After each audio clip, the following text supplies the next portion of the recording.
Hey everyone, Chad O'Brien here for Kaiju Pop, and we're taking a look at The Bunker by Splinty Interactive and Wales Interactive, published by Green Man Game. And so here we're playing John, the last survivor of a bunker, a civil defense shelter, designed to protect people from atomic blast. And we're going through his daily routine. So, in case you haven't noticed, this is a completely FMV game. So everything is live action here, so we've got some semi-famous people. So this is Adam Green here. So he's from The Hobbit. If you ever saw that, then you might recognize him as Ori, and he thinks his medicine is kind of radiation level is safe.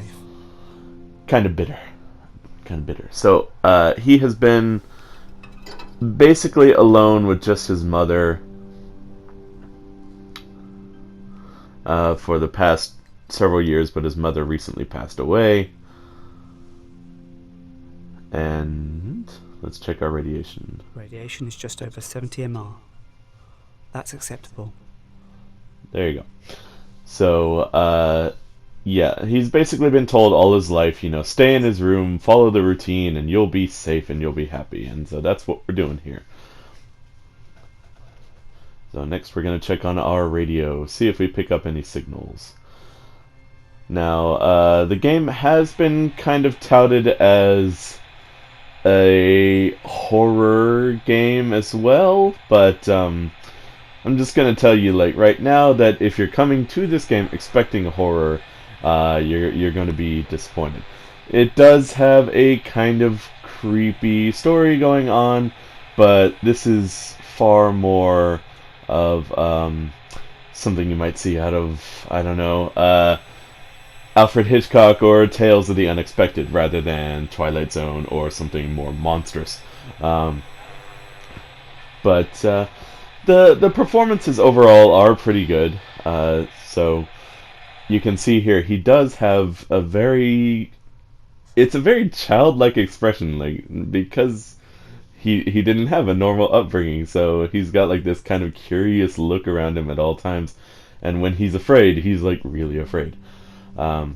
So this is out for PC, and obviously on the PC you can just use the mouse, but right now I'm playing the PS4 version, and so you've got to control the cursor with one stick. And really, there's not a whole lot of interacting that you get to do. It's just move the cursor to the right spot and then interact. There you go. There's not really any kind of dynamic choices. Radiation is normal. I mean, even here on the routine, you don't get to choose what you do in the order that you want. You just go from 1 to 5. I need to choose my food first.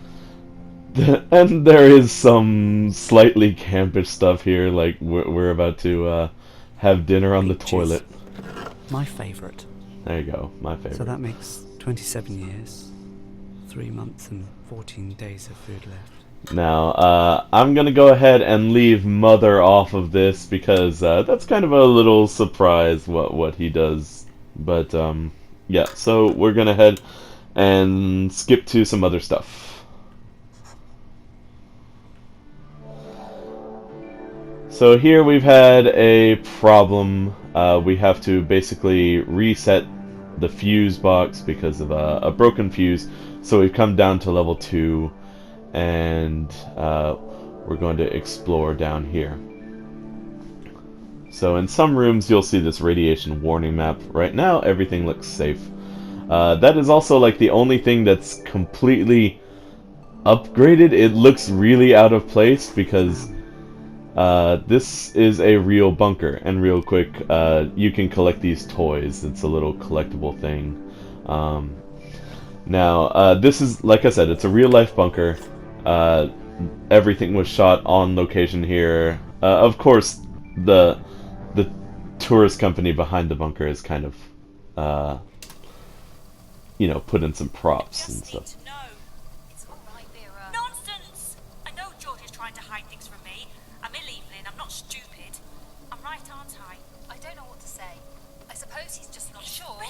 suspicion. Then why is he trying to hide it? Why? Am I on the right medicine? What can be done? Why won't he say? George has been distracted lately. Maybe he's just trying not to upset everyone. They should be upset. They built this place in 6 weeks. 6 weeks! How can anyone expect it to be safe? There must be a leak. There must be. Mr. Bishop says I that know what he says. He doesn't want everyone to panic. Silly old Vera having another one of her turns. Look, here. More blood. I'm not being silly. I'm not. It's not just me, Evelyn. If there's a leak, it's all of us. You'll notice she said it's not just me, Evelyn, but it said Margaret there. But yeah, just a small thing. AB welcomes. CB asks clarification purpose of meeting. AB puts forward petition from 18 residents keen to institute post of morale officer. It is felt that CB is not forthcoming enough in communicating current status of bunker to residents. CB makes point that any urgent change in status will be communicated very clearly to all residents when it becomes relevant. In his view, no need for a new position. AB cites 2 safety incidents and asks committee if they were aware. All but FH, DM, SC are unaware of said incidents. CB says neither incident is cause for immediate concern, no need to raise panic in difficult atmosphere. Calls on FH to clarify incidents. FH agrees not of immediate concern. AB raises point that lack of trust in bunker hierarchy is causing morale issues. More clarity and openness needed. CB reiterates appointed hierarchy and his belief that no need for additional officer. If any critical incident comes to light, all will be made aware. Requests end to meeting as urgent business to attend to. AB calls for vote on appointment of morale officer. CB says vote will be ignored. Not a democracy. Meeting ended.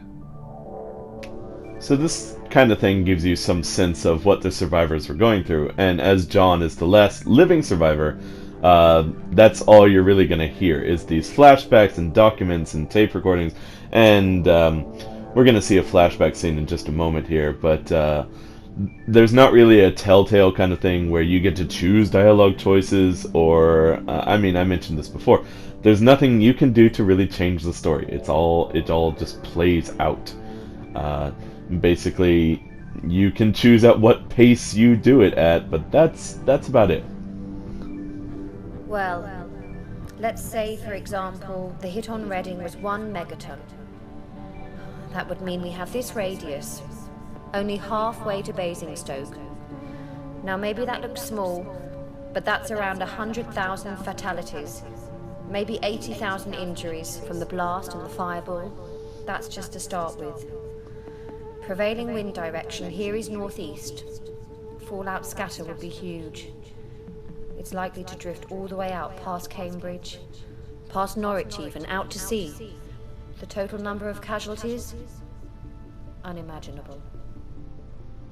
Yep, so one thing I will mention is that you'll see in a moment, QTEs are a part of this game, and they don't warn you about it, and your cursor is too slow to react. So check it out. With the greatest respect, sir, we've been up all night. It's been 10 minutes since I had to cover Vera's face. But is it radiation I don't sickness? know yet. The nearest proper lab is under 10 tons of radioactive rubble, and I have to make do with a microscope. It's all right, George. We'll run some tests, Mr. Bishop. Is anyone else showing signs? Yes, 6 others. Quarantine them right away. Find out where they were working, what they've had contact with, and what they've been eating. We need a source. Margaret. It's all right. Come here, love. What's the matter? I can't sleep. It's all right. You know if you stay in your room, you'll be safe. Let me put a tick. Yeah, so that wasn't fair. We jumped ahead here because there was some reading and stuff, and you've had enough of that, so Attention, the mains power is about to be switched off for maintenance purposes. There you go. We're about to replace the fuse. In keeping with that very simple story, there's almost no puzzling to be done in this game either. Like, you don't have to find the fuse, for example. You don't have to do any kind of complicated calculations or anything to fix this. The fuse is literally in that cardboard box right above the mains. I don't notice it for a bit, but that's about it. And yeah, so part of me just thinks that this game really would have just served better as a kind of short film. But it is nice to see someone trying something a little different in that, you know, it's an FMV in 2016, which we don't really see much of. So here, try to locate replacement fuse. Move the handle, and yeah, I have to find the fuse. So where's the fuse? Oh, it's got to be in this box, but you can't do it from there. You got to get back out first, and then you can go check out the box. But I thought I couldn't. I should turn the power off first. There you go. So I'm getting really confused here. Let's go check out that box. And yep, there we go. Okay, finally figured that out. Ooh. That really difficult puzzle, right? And then I guess I should have noticed the burn marks of the fuses themselves to detect the damaged fuse, but I did not.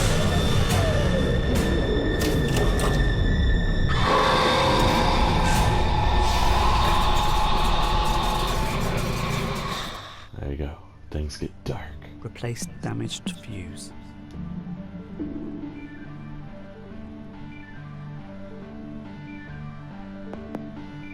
Yeah, I just decided to go from left to right. Oh, look at that one. It's in perfect condition. But yeah, that is basically what you'll be doing throughout the bunker. Just going from one place to the next and seeing what happened. And that is kind of interesting in itself. It just feels like I'm not really much of an actor in it. I'm just playing out something that's already been written.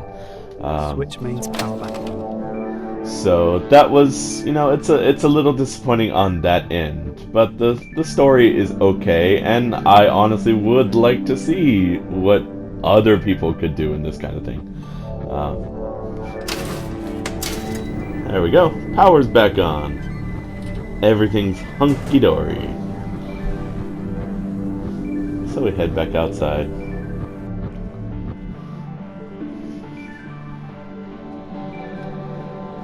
Yeah, you do have to deal with these transition scenes sometimes, which gets annoying when you need to go to a place a few times. But what's that horrible noise?